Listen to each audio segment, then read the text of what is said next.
అంతర్జాతీయ అంతర్జాల దినోత్సవాన్ని ఈరోజు నిర్వహిస్తున్నారు. 1969 అక్టోబర్ 29వ తేదీన ఒక కంప్యూటర్ నుండి మరొక కంప్యూటర్కు పంపిన మొదటి ఎలక్ట్రానిక్ సందేశానికి గుర్తుగా అప్పటి నుండి ప్రతి ఏటా ఈ కార్యక్రమం నిర్వహిస్తున్నారు. అంతర్జాల ప్రక్రియ ఉపయోగించి ఈ సందేశాన్ని పంపారు. టెలికమ్యూనికేషన్ల చరిత్రలో అంతర్జాల ప్రక్రియ ఒక మైలురాయిగా నిలిచింది. ప్రపంచ పక్షవాత నివారణ దినాన్ని ఈ రోజు నిర్వహిస్తున్నారు. పక్షవాతం వచ్చిన 3 గంటల్లో సరైన చికిత్స అందిస్తే వ్యాధి తీవ్రతను తగ్గించవచ్చని వైద్యులు అవగాహన కల్పిస్తున్నారు. ప్రపంచ పక్షవాత నివారణ దినాన్ని ప్రతి ఏటా అక్టోబర్ 29వ తేదీన నిర్వహిస్తారు. పక్షవాతం బారిన పడి కోలుకున్న తర్వాత తీసుకోవాల్సిన జాగ్రత్తలు, పక్షవాతం అనంతరం మెరుగైన జీవనాన్ని సాగించేందుకు పాటించాల్సిన విధానాల పట్ల ప్రజలను చైతన్యపరుస్తూ పక్షవాత నివారణ దినాన్ని నిర్వహిస్తున్నారు. మోంతా తుపాను ప్రభావిత ప్రాంతాల్లోని బాధితులకు నిత్యావసర సరుకులు అందించాలని ముఖ్యమంత్రి నారా చంద్రబాబు నాయుడు అధికారులను ఆదేశించారు. తుపాను నష్టం, ఆకస్మిక వరద ప్రభావిత ప్రాంతాల్లో చేపట్టాల్సిన చర్యలపై మంత్రులు, అధికారులతో శ్రవణ మాధ్యమ విధానంలో ఈరోజు సమీక్ష నిర్వహించారు. ఈ సందర్భంగా ముఖ్యమంత్రి మాట్లాడుతూ ముందస్తు చర్యలు తీసుకోవడం వల్ల నష్టాన్ని చాలా వరకు నివారించగలిగామని చెప్పారు. తుపాను నష్టంపై అంచనాలను త్వరితగతిన సిద్ధం చేయాలని, వీలైనంత త్వరగా సాధారణ పరిస్థితులు నెలకొల్పేలా అధికారులు పనిచేయాలని స్పష్టం చేశారు. దెబ్బతిన్న విద్యుత్ వ్యవస్థను కూడా త్వరితగతిన పునరుద్దరించేందుకు చర్యలు చేపట్టాలని అధికారులకు ముఖ్యమంత్రి దిశానిర్దేశం చేశారు. మోంతా తుపాను ప్రభావిత ప్రాంత ప్రజలకు ఉచితంగా నిత్యావసర సరుకులు పంపిణీ చేసేందుకు రాష్ట్ర ప్రభుత్వం ఉత్తర్వులు జారీ చేసింది. ప్రభావిత కుటుంబాలు, మత్స్యకారులకు వీటిని పంపిణీ చేయనున్నామని తెలిపింది. ప్రతి కుటుంబానికి బియ్యం 25 కిలోలు, మత్స్యకారులకు 50 కిలోలు, కిలో కందిపప్పు, 1 లీటర్ వంట నూనె, కిలో ఉల్లిపాయలు, కిలో బంగాళాదుంపలు, కిలో చక్కెర పంపిణీ చేస్తామని పేర్కొంది. బియ్యం, కందిపప్పు, నూనె, చక్కెర సరఫరా చేసేందుకు చర్యలు వెంటనే ప్రారంభించాలని పౌర సరఫరాల శాఖను ఆదేశించారు. ఉల్లిపాయలు, బంగాళాదుంపలు, ఇతర కూరగాయలు సరఫరా చేసేందుకు చర్యలు తీసుకోవాలని మార్కెటింగ్ శాఖ అధికారులను ఆదేశించింది.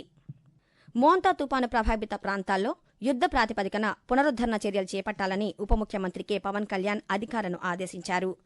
తుపాను ప్రభావిత జిల్లాల కలెక్టర్లతో గుంటూరు జిల్లా మంగళగిరి నుంచి ఆయన ఈరోజు సమీక్ష నిర్వహించారు.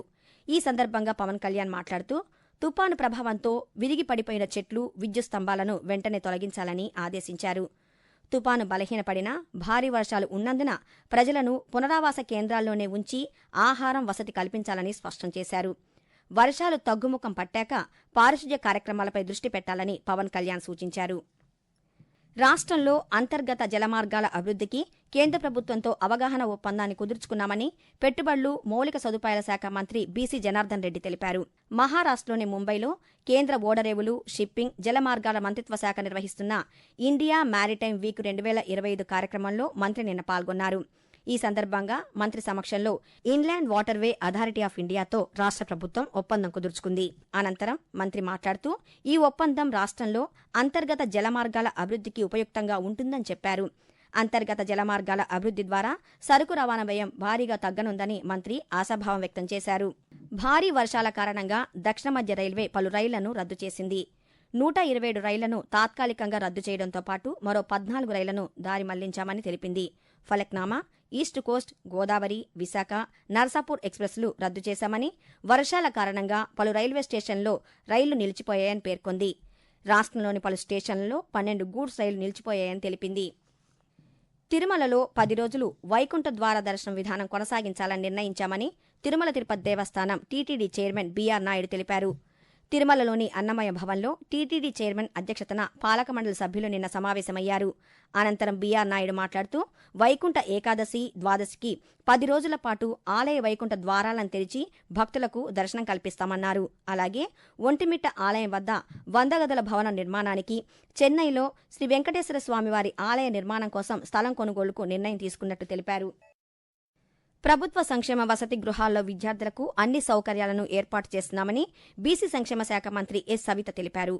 పల్నాడు జిల్లా సత్తెనపల్లి నియోజకవర్గంలో ప్రభుత్వ సంక్షేమ వసతి గృహాలను నరసరావుపేట పార్లమెంట్ సభ్యులు లావు శ్రీకృష్ణదేవరాయలతో కలిసి ఆమె నిన్న పరిశీలించారు.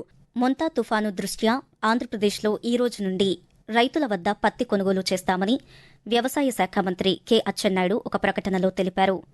ఈ మేరకు cotton corporation of India CCI సంబంధిత అధికారులకు ఆదేశాలు జారీ చేయడం జరిగిందని పేర్కొన్నారు. రాష్ట్రంలో ఈ ఏడాది 4.56 లక్షల హెక్టార్లలో పత్తి సాగు చేయగా సుమారు 8 లక్షల మెట్రిక్ టన్నుల దిగుబడి వస్తుందని అంచనా వేస్తున్నామని, కేంద్ర ప్రభుత్వం పత్తికి క్వింటాలుకు 8,110 రూపాయల కనీస మద్దతు ధర అందించేలా రాష్ట్ర వ్యాప్తంగా కాటన్ కార్పొరేషన్ ఆఫ్ ఇండియా ద్వారా 30 పత్తి కొనుగోలు కేంద్రాలు ఏర్పాటు చేశామన్నారు. పత్తి పంటను అమ్మాలనుకునే రైతులు ముందుగా రైతు సేవా కేంద్రాల ద్వారా తమ వివరాలను నమోదు చేసుకోవాలని మంత్రి కోరారు. రాష్ట్ర హైకోర్టు న్యాయమూర్తిగా జస్టిస్ సుబేందు సామంత ఈరోజు ప్రమాణ స్వీకారం చేశారు. అమరావతిలోని నేలపాడు హైకోర్టు ప్రాంగణంలో ప్రధాన న్యాయమూర్తి జస్టిస్ ధీరజ్ సింగ్ ఠాకూర్ జస్టిస్ సుబేందుతో ప్రమాణం చేయించారు. జస్టిస్ సుబేందు కలకత్తా హైకోర్టు నుంచి రాష్ట్ర హైకోర్టుకు బదిలీపై వచ్చారు. సముద్ర రంగంలో శరవేగంతో అభివృద్ది దిశగా ముందుకు సాగుతోందని ప్రధానమంత్రి నరేంద్ర మోదీ అన్నారు. ఈ సాయంత్రం ముంబైలోని నెస్కో ఎగ్జిబిషన్ సెంటర్లో ఇండియా మారిటైమ్ వీక్ 2025 కింద నిర్వహించిన మారిటైమ్ లీడర్స్ సదస్సులో నరేంద్ర మోదీ ప్రసంగిస్తూ గత దశాబ్దంలో సముద్ర రంగం గణనీయంగా రూపాంతరం చెందిందని, వాణిజ్యం, ఓడరేవు మౌలిక సదుపాయాలను పెంచుతోందని అన్నారు. నేడు భారతదేశ ఓడరేవులు అభివృద్ది చెందుతున్న దేశాల్లో అత్యంత సమర్థవంతమైనవిగా పరిగణించబడుతున్నాయని ప్రధానమంత్రి అన్నారు. నౌకారంగంలో కొత్త శిఖరాలను చేరుకోవడానికి భారత్ తన ప్రయత్నాలను వేగవంతం చేస్తోందని ప్రధానమంత్రి అన్నారు. భారతదేశ నౌకా నిర్మాణ రంగాన్ని విస్తరించడానికి ఇది సరైన సమయమని ఆయన అన్నారు. శతాబ్దాల నాటి షిప్పింగ్ చట్టాలను ప్రభుత్వం 21వ శతాబ్దానికి అనువైన ఆధునిక భవిష్యత్ చట్టాలతో భర్తీ చేసిందని ప్రధానమంత్రి చెప్పారు. 14వ విడత వాణిజ్య బొగ్గు గనుల వేలాన్ని కేంద్ర బొగ్గు గనుల శాఖ మంత్రి జి కిషన్ రెడ్డి ఈరోజు న్యూఢిల్లీలో వర్చువల్ గా ప్రారంభించారు. ఈ సందర్భంగా మాట్లాడుతూ మంత్రి వ్యాపారాన్ని సులభతరం చేయడం, విభిన్న పెట్టుబడులను ఆకర్షించడం, విస్తృత పరిశ్రమ భాగస్వామ్యాన్ని ప్రోత్సహించడం ఈ వేలం ముఖ్య ఉద్దేశమని చెప్పారు. బొగ్గు గనుల మంత్రిత్వ శాఖ మొదటిసారిగా వేలంలో భూగర్భంలో అత్యంత లోతులో బొగ్గు నిల్వలను వెలికితీసేందుకు నిబంధనలను ప్రవేశపెడుతోందని చెప్పారు. గని నుండి మార్కెట్కు బొగ్గు సరఫరాను ట్రాక్ చేయడానికి సులభమైన ఇంటర్ఫేస్ ను అందించే కోయిలా శక్తి డాష్ బోర్డును కూడా మంత్రి ప్రారంభించారు. బొగ్గు కంపెనీలు, ఓడరేవులు, రైల్వేలు, వినియోగదారుల మధ్య సమన్వయాన్ని మెరుగుపరచడం దీని ముఖ్య ఉద్దేశం. అంతర్జాతీయ వాణిజ్యంపై యూరోపియన్ యూనియన్ కమిటీ ప్రతినిధి బృందం ఈరోజు న్యూఢిల్లీలో విదేశాంగ మంత్రి డాక్టర్ ఎస్ జయశంకర్ ను కలుసుకుంది. భారత్, యూరోపియన్ యూనియన్ల మధ్య సహకారాన్ని మరింత పెంచుకోవడంపై చర్చించినట్టు డాక్టర్ జయశంకర్ సామాజిక మాధ్యమ పోస్టులో తెలిపారు. ఇది ప్రపంచ ఆర్థిక వ్యవస్థను స్థిరీకరించగలదని, ప్రజాస్వామ్య శక్తులను బలోపేతం చేయగలదని అన్నారు. ఎన్నికలకు సంబంధించి ప్రజల సందేహాలను నివృత్తి చేసి ఫిర్యాదులను పరిష్కరించే లక్ష్యంతో ఎన్నికల సంఘం జాతీయ ఓటర్ హెల్ప్ లైన్ ను 36 రాష్ట్ర, జిల్లా స్థాయి హెల్ప్ లైన్లను ప్రారంభించింది. జాతీయ కాంటాక్ట్ సెంటర్ అన్ని రాష్ట్రాలు, కేంద్రపాలిత ప్రాంతాలకు అనుసంధానంగా పనిచేస్తుంది.